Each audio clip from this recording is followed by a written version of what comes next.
another great opportunity, really challenging opponent. Kind of seems like the level of competitive competition in this league has been through the roof. Part of the process when we made this transition was it was going to be a tougher league.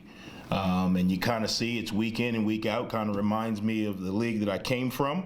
But another phenomenal opponent. Coach Cignetti and his staff have done a phenomenal job. A lot of respect for him. A longtime coach. He and his family have coached for a long time, and they've done really good. When you look at these guys, you can see a championship culture. I don't know exactly what it is. I think they've lost like 4 games in the last 4 or 5 years. Last 2 or 3 years, they've been in the 1AA National Championship playoff picture and deep. But you can see that they have a championship culture about how they play. Never too high, never too low. You watch their games, there's not a lot of guys doing cartwheels on the sideline when they make a play. There's not a lot of heads hanging when they don't make a play. You can see Coach Cignetti has done a really good job of building this program the right way. Really good against the run. They force you to be kind of one-dimensional. They make you throw the ball because they've been really good against the run. Number 1 in the conference, one of the tops in the country, I believe. Offensively, their quarterback, who's a transfer, is doing a really good job. He and number 8 have a connection. They're running some RPO concepts. He's mobile enough to create with his feet, so he can kind of clean up some issues that may happen. And their receivers go get the ball. And Coach Cignetti is an old school guy that I respect, and they run the ball, play really good defense, and don't turn the ball over. That's the formula for success long term. And they've got that. So we've got to do a really good job of preparation. On the flip side, we have a really good team, so we feel like we match up well. We've got to play better in some spots. We've got to be able to eliminate some of the mistakes. We got to be able to sustain the consistency and execution that we have on both sides of the ball.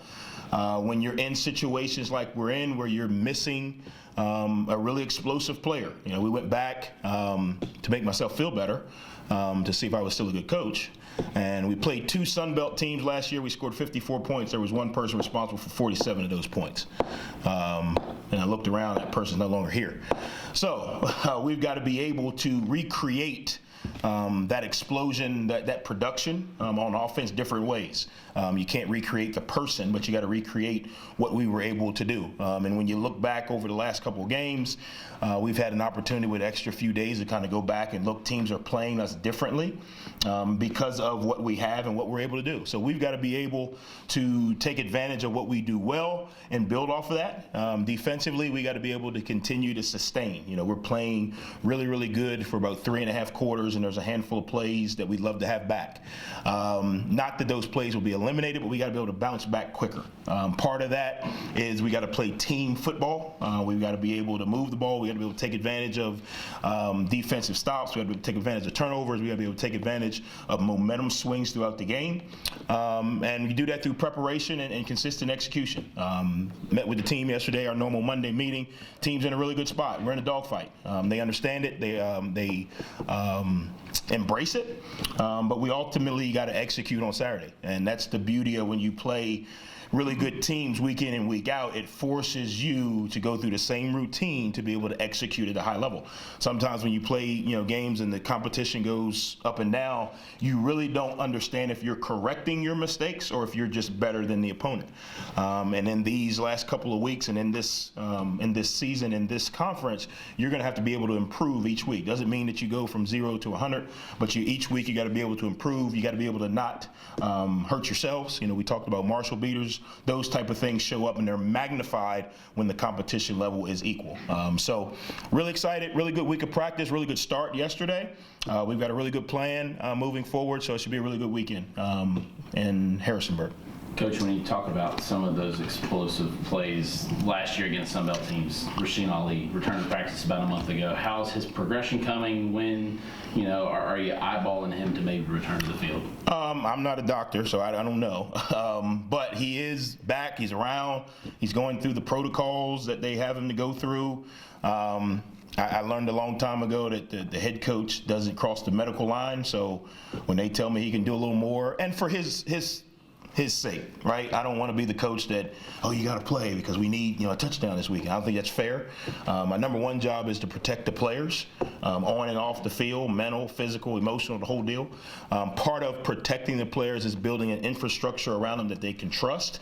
And we have people in all different sectors, from medical to equipment to mental health to administrators to their position coaches that have specialty in certain areas, and I try to empower those people to do their job really well. Part of empowering is trust. So we're waiting until we're told, what he can and can't do. Until then, we've got to be able to move forward with the guys that we do have. But yes, so I wouldn't be able to accurately answer that, if that makes sense. Coach, you bring up, the Marshall beaters and how JMU doesn't turn the ball over. Just how much are you guys going to focus on that in practice this week, and how much are you going to make sure that maybe you don't get beat by those Marshall beaters or those turnovers and things that have happened in the past? Well, part of it, some turnovers are created, some turnovers are forced. Does that make sense? If you get hit by a Mack truck, you're probably going to put the ball down if you're not carrying it right. But at the same time, if you can't throw the ball directly to the other guy, so there's a little bit of a difference. I think it all comes down to the details, and this discipline in the details. Part of those Marshall beaters are penalties.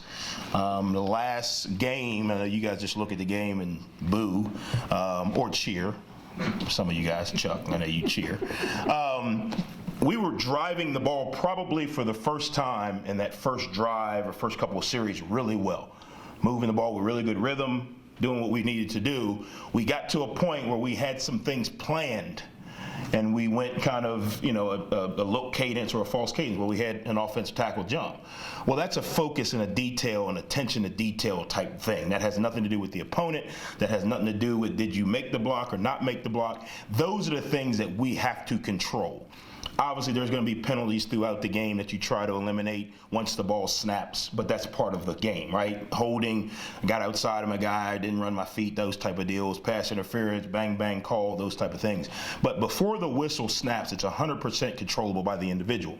So those type of things we have to be really, really good at, because it allows us to put ourselves in advantageous positions. Guy jumps offside, well, now it's 1st and 15. Plan goes out the window. Now the plan is to get back on track. Well, the plan that we had wasn't to get back on track. Same drive. We're driving down. Chuck Montgomery jumps off sides. Well, we were about the 30-yard line when that happened. Well, the game changes at different spots of the field, so the plays that you plan on calling different spots of the field, well, now that backs up. Not pointing the finger, we pointed this out in the meeting yesterday, not pointing the finger at those guys, but talking about the discipline and focus and attention to detail and how something that small, when the margin of error is tight, can really change the landscape of that play or that series, if that makes sense. And if you kind of watch, that's been a little bit of our issue at different points, in the season on offense. You go back to the games we had success, we didn't have those issues. So we've got to be able to focus on the attention to detail and the little things to eliminate self-inflicting wounds so that we can play against the competition, if that makes sense. Do you think that's maybe like an experience thing? Like it's just younger guys that are, I think it's a combination of, one, lack of focus. Not lack of focus like I don't care. More lack of focus. I'm so excited. I'm so ready to play. I'm so ready to go hit this guy that I missed the small detail. I think it's a little bit, I talked about this after the game, we're pressing a little bit, which is a good thing, but also a negative thing. We're pressing because our guys really want to do well. They really want to make a play. They really want to make the block. They really want to make the tackle. The negative of it, when you're pressing, you're getting a little bit out of your natural and a natural normal ability. I tell our guys all the time, all you have to be is be yourself. We're good enough with everybody being themselves to win. When guys start pressing or trying to do more or less, then all of a sudden we have voids in our communication, voids in our attention to detail, voids in our execution. So we've got to be able to eliminate those things. Part of it is just repetition. I don't know how many times we practice and walked through and talked about that situation. Once we get to this yard line with the 3rd and short, this is what we're doing this week, right? Everybody's got it, right? Everybody good? Everybody good? Yes. Let's walk through it again. Everybody good? And you get in the game and just a little bit of press. So again, it's not an excuse. but it's just what happens. And if we can eliminate those, it will allow us to do more, which will create a lot more production for us in those areas. Is that magnified, Coach, at the quarterback position where you're trying to get those guys, Henry specifically, that confidence level he had earlier in the season? Yeah, I think to me, one, when you are lacking explosive players, special players, right? I had a conversation with some guys. Take Randy Moss out of the championship team. And I'm not being disrespectful, but that changes the landscape. Maybe they still win, but I don't know if they win at the rate. Does that kind of make sense? Well, okay, so you take a good player out. Well, that just magnifies everybody else's attention to detail, everybody else's ability to execute. No one else has to grow 6 inches. No one else has got to become, 4'4". No one else has got to become, a power lifter. But everybody else has got to do their job with a little bit more attention to detail. I don't know if Barry Sanders was a good back or if the Detroit Lions didn't have a good O-line. You could make the argument either way, but Barry made some stuff right, so those guys looked better. Ali made some stuff right for us last year, so obviously we looked better. Defenses playing differently. Obviously from, 8-yard play that someone may get was a 20-yard play. Looking back on it, how do we still get those 20 yards? Well, we've got to be able to use things like snap count. We've got to be able to put us in the most advantageous call from a coaching perspective. Sometimes you got to use snap count. Sometimes you got to use formation. Sometimes you got to use certain things to figure out, well, what is the defense doing so we can make the right call. Barry Sanders out there, just call whatever you want. He's going to figure it out. He'll fix it. Well, we don't have the ability to do that. So from a coaching perspective, we've got to kind of put our guys in the best position. Quarterback gets magnified because obviously he's the one guy on the field that can be the connection between the coach and what we're trying to do and fix a lot of those things. Earlier in the year, we were in a little better position. We didn't have as many penalties. We didn't have as many MAs. We didn't have those things. So now the quarterback was able to kind of play with a lot more rhythm. Was able to play with a lot more flow. Was able to play with a lot more confidence. Well, now we've got to get back to those things so that, again, we don't want to put the weight of the world on the quarterback, but he's also a very important piece. I tell them all the time, you're the one guy that can take a bad play and make it great. That's just the beauty of the position. You look at the NFL, the ones Patrick Mahomes can make a bad play look really good. And I'm not saying Henry or Cam has to be that, but again, they're the ones that can fix it. So from a coaching perspective, you try to put as much confidence around them with the right play, the right structure. Hey, this is what the defense may do, so they have a chance to be successful. Speaking of Henry, we saw him leave the field, obviously, second half the other day, and they had his helmet. Is he within concussion protocols? Is he cleared to play? Don't you guys work together? You guys work together? Okay. Check his notes. He asked that question yesterday. No, but same situation has happened with Gardner-Webb. Henry went out. Cam was in. We usually have a series or a time frame where we say, hey, we're going to make a switch and go to this type of play after Henry's run some plays and set some things up. Once he came out, Cam went in and actually took the team down the field, so we kind of stuck with the hot hand. Sort of like Gardner-Webb, different scenario, but sort of the same mindset. Expect him to be ready to go. Unless you know something I don't, please tell me, because it's Tuesday. We got to make some changes fast if not. But no, we should be good. Kind of going off of that, how do you assess how Cam's done? I mean, he's gone in there, and late in the past couple games. Just how do you think he's in? Yeah. Again, one of my responsibilities, I know you guys don't think so, is to protect the players. And I think we've done a good job giving Cam the experience without exposing him or wrecking his confidence. That's what happens. Everybody's like, oh, well, put Cole Pennington in there. Well, yeah, maybe he goes in and does a great job, or maybe he does like his dad and throws 5 or 6 interceptions. Well, my job is to protect the players because it's a little bit different nowadays. I don't know if when Chad threw his 6 and still won the game, if the fans would have beat him up on Twitter, because there was no Twitter. I don't know if, from a mental capacity, if he would have been able to bounce back. So again, we wanted to make sure Cam was mentally, physically, emotionally ready to handle the responsibility of being the quarterback. I think, again, you put certain players around a quarterback, whether they're young or old, that can fix some things, a little less pressure. Well, when it's a lot of pressure on the quarterback, we got to make sure we put him in position to be successful so that he doesn't feel like, well, I went in, I didn't do well, and they took me out. Well, maybe that wasn't the case. Maybe it was your 2 series and it was Henry's 2 series or whatever it may be. So I think we've done a good job of exposing him to some situations, allowing him to grow. I think he feels a lot more comfortable now going in. The one thing I did tell him, just kind of in passing was I think you can play the game with a little bit more freedom now because he does have some unique abilities. I think he's been playing the game very just as exactly what Coach said to do, which he's done some good things, but I think his ability, his mind, his understanding, his arm strength, he can loosen up a little bit, but that comes with reps. I think he's probably getting more comfortable. With the system and with, playing, and, it's his first time playing since high school, really. I mean, he did a little backup duty last year, but it's a lot. It's a lot on a quarterback. Rightfully so, to whom much is given, much is required. But as a coach, I think it's better to walk a younger player into it rather than say, here you go to the Wolves, did you do great, did you not? So that's kind of been the plan with him. As a Steelers fan, I agree. Yeah, I get it. Everybody was great. Everybody booed Ben, and then when Ben retired, now everybody's booing. I don't even know who they put in now, but I get it. And honestly, it's a very rewarding position, but it's also a very strategic position. Meaning you got to be very strategic with what you're doing. Some of the things that Cam can do, Henry can't do, and vice versa. So even though the plays aren't different, we don't run a different system when Cam gets in, but we do call some different plays. Areas where Henry's really, really strong.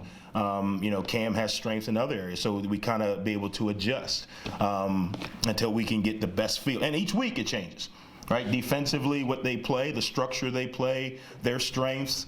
This week's going to be a challenge because one thing we've been able to do is run the football, and that's why we've been in a lot of the games. All the way to the end. Because when you run the football, you take time off the clock. Your defense is not on the field over and over. Well, the flip side, this week, they're really, really good against the run. So we're going to have to do a really, really good job to be able to still keep our advantage of running the football against opponents versus their advantage of stopping the run. When you look at that, you mentioned that James Madison kind of forces people to be one-dimensional against him. You look at what Kyle Van Treese did last week against him, threw for 578 yards or something like that. Is that something you look at if you can't run the ball? Do you start to look at the options in the pass game and try and get something going there with your guys? Well, I think you got to go into the game plan with, hey, what's the most advantageous for us? I don't know. I haven't watched, but I would assume their system is a little more air raid. It's based on the coaching staff. So that probably plays into their wheelhouse. I don't know how many yards they rushed for prior to. So we got to look at what's advantageous for us. We can't, flip it around and become air raid tomorrow. But we got to look at what we do well. What pass game do we have that complements our run? And what run game can we run and still feel like we have a chance to be successful? You probably got to be a little more patient with the run, against a really tough defense. It may not be as easy as, you roll out there and get 4 or 5 yards right off the bat. You got to be advantageous with how you're running the ball. Formations, matchups. Their D-line is very sudden. They get off blocks quick. They do a really good job of compressing down with their safeties and linebackers. Their linebackers read really well. So they read the flow and they have good instincts and anticipation. So being able to use their strengths against them and create advantages for us is something that we're going to have to be able to do. And then obviously we're going to have to be more efficient in the pass game because that's kind of the area that they force you to go into. Their back end does a good job because they know, hey, teams are going to end up trying to throw the ball on us, so they play really tough as well. So it's going to be some opportunities, in the pass game where we're going to have to execute, and then we're also going to have to be able to run the ball efficiently in order to move the ball down the field.